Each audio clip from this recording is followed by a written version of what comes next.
네, 오늘도 이사님과 시장에서 이슈가 되고 있는 내용부터 좀 살펴봐야 할 텐데 요즘 정말 부동산 시장뿐만 아니라 또 주식 시장의 분위기도 좀 심상치 않은 것 같습니다. 그러다 보니 주식 시장과 부동산 시장 과연 어떤 상관관계가 있느냐라는 여러 가지 분석 기사들이 나오고 있거든요. 오늘 그 내용 좀 자세하게 전해 주실까요? 네, 그렇습니다. 정말 핫하게 그런 기사들이 연일 쏟아지고 있는데요.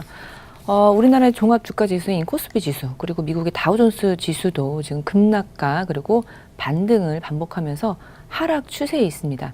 그러다 보니까 이런 주식시장이 이제 부동산 시장에 어떤 영향을 미치는지, 같이 움직일 것인지 아니면 그 대안체로서 이 안전자산인 부동산으로 몰릴 것인지 그런 상반된 그런 기사들이 있는데요. 그런 기사들 한번 짚어보면서 앞으로 이 부동산 시장에 또 어떤 그런 트렌드가 또 만들어질지에 대해서 한번 살펴보도록 하겠습니다. 일단 기사들 보면 우리나라에 이 부동산 자산이 몰려있다라는 기사들도 많이 보이고 있습니다. 한국은 왜 주식보다 부동산인가? 네, 실제로 이 우리나라의 그 가계 자산의 75% 정도가 부동산에 몰려 있는데요. 또 여당의 또 정책위 의장께서는 또 부동산에 몰린 자금을 주식 시장으로 이동시켜야 한다라는 말까지 할 정도로 정말 부동산으로 많이 몰려 있습니다. 지금 현재 자세하게 좀 기사를 봐보면 부동산에 몰린 자금 주식 시장으로 이동시켜야 한다고 하면서 이 부동산 자산이 지금 75%이고 금융 자산이 25%. 이 부동산 자산이 금융 자산보다 3배나 많은 실정인데요. 주요 선진국에 비해서 우리나라의 이 부동산 자산이 쏠려 있는 것은 사실입니다.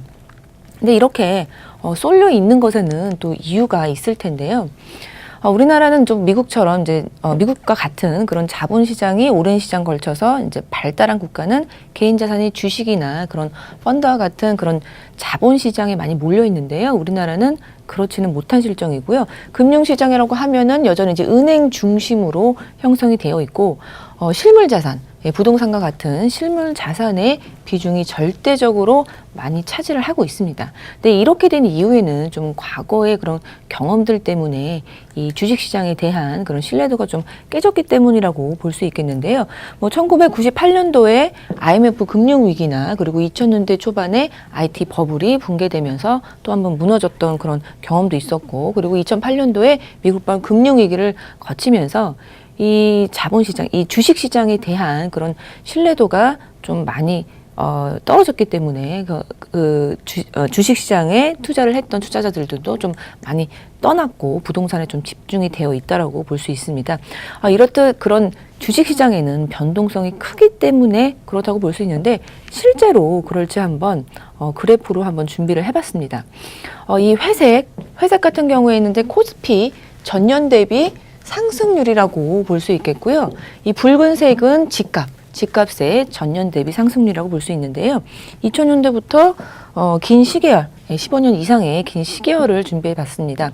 이 코스피의 전년 대비 상승률은 이제 왼편이라고 보실 수 있겠고, 이제 집값은 오른편에 이제 숫자가 나와 있다라고 볼 수 있는데요. 이렇듯 한눈에 봐도 코스피 같은 경우에는 제일 많이 전년 대비 상승을 했을 경우가 한 65%, 70% 정도를 찍고 있고요. 그리고 하락할 때는 전년 대비해서 한 55 정도로 이렇게 변동성이 큰 것을 볼 수 있습니다. 그에 반해서 집값 같은 경우에는 가장 많이 이제 올랐을 경우가 한 17% 정도 생각을 해볼 수가 있겠고, 가장 적게 떨어졌을 때는 정말 상당히 상승률이 이제 이 주식시장보다 크지 않은 보면 한 마이너스 3 정도, 여기는 마이너스 55까지 이렇게 변동성이 크다 보니까 상대적으로 안전한 자산인 그런 부동산에 몰리는 그런 것을 볼 수 있겠습니다. 그리고 또 이제 부동산이 황금성이 적다, 황금성이 이제 안 좋다라고 그렇게 얘기는 하지만 지금까지 우리 국민의 자산 관리에서 황금성이 가장 떨어졌던 것은요, 실제로 떨어진 주식과 떨어진 펀드였던 그런 경험에 비추어서 우스갯소리도 나오고 있는데, 한국의 부모님들이 자식들에게 하는 얘기 중에서 너는 절대 주식을 하지 말아라 라는 얘기도 나올 정도로 우리나라의 부동산 쏠림 현상이 이제 크다라고 볼 수 있겠습니다. 그리고 또 상반된 그런 기사들 말씀을 드렸는데, 이 부동산과 주식이 같이 갈 것인지 아니면 주식의 대체제로서 상대적으로 안전자산이라고 보여지는 부동산으로 갈 것인지에 대해서도 그런 기사들이 나오고 있는데요. 증시 부진이 이제 부동산 하락의 전주곡인가라는 기사도 있었고, 주식 부동산은 같은 방향으로 움직인다라는 그런 기사도 있었습니다. 좀 자세히 보면은 지금 미국과 중국의 무역 갈등도 있고, 그리고 국내 주력 산업이 부진하고, 주식시장까지 이제 곤두발질을 치면서 한국 경제 침체에 대한 우려가 좀 증폭이 되고 있는데, 그렇기 때문에 이 부동산도 같이 움직이면서 같이 하락할 것인지, 그러한 이제 기사들도 있고요. 또한 그 이제 주식시장과 주식시장과 주택시장 사이의 상관관계에 대한 연구도 지금 나올 정도로 같이 움직인다라는 그런 의견도 있었습니다. 그리고 또한 이제 주식과 부동산 같은 방향으로 움직인다라는 얘기가 있으면서 지난 과거의 사례들을 보면은 지난 25년 동안 집값 상승과 주가 하락이 동시에 일어난 경우가 단 2번밖에 없었다라는, 그러니까 상반되게 움직이는 경우가 2번밖에 없고 나머지는 이제 같이 움직인다라는 그런 얘기들도 나오고 있는데요.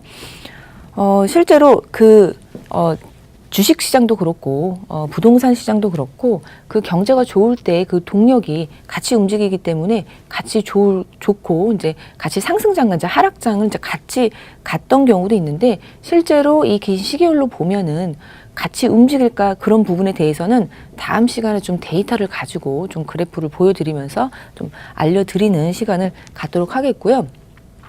또 다른 그런 기사 중에서는 대안이 될 수 있을 것인지. 실제로 지금 증시 시장이 이제 안 좋고 좀 분위기가 심상치 않다 보니까 부동산 자금으로 부동산 자금, 즉 리츠와 같은 그런 부동산 펀드로 또 많이 몰리고 있는 실정입니다. 최근에 9월 27일부터 25일 한 달도 안 되는 그 기간 동안에 부동산 펀드의 설정액 5%가 많은 그런 337억 원이 순유입이 됐다라는 그런 기사들도 보여지는데요. 이렇듯 주식시장에 대한 그런 불안감이 커지기 때문에 비교적 안전자산이라고 볼 수 있는 부동산 펀드 쪽으로도 많은 금액이 몰리고 있습니다. 그래서 상반된 그런 의견이 두 가지가 있는데요. 주택 가격 변화율 그리고 주식 수익률 같이 이제 영향을 받는다라는 것. 그런 거 하고, 그리고 주식시장과 그리고 주택시장에 전이가 있다. 즉 서로 위험을 감소시키는 해지 역할로서 주식시장이 안 좋아지면은 부동산으로, 부동산 시장이 안 좋아지면은 주식시장으로 옮겨진다. 이런 상반된 두 가지의 그런 의견들이 있는데요. 이것 또한 다음 시간에 좀 꼼꼼하게 그런 데이터를 가지고 실제로 그랬는지 과거 사례를 가지고 좀 말씀드리도록 하겠습니다.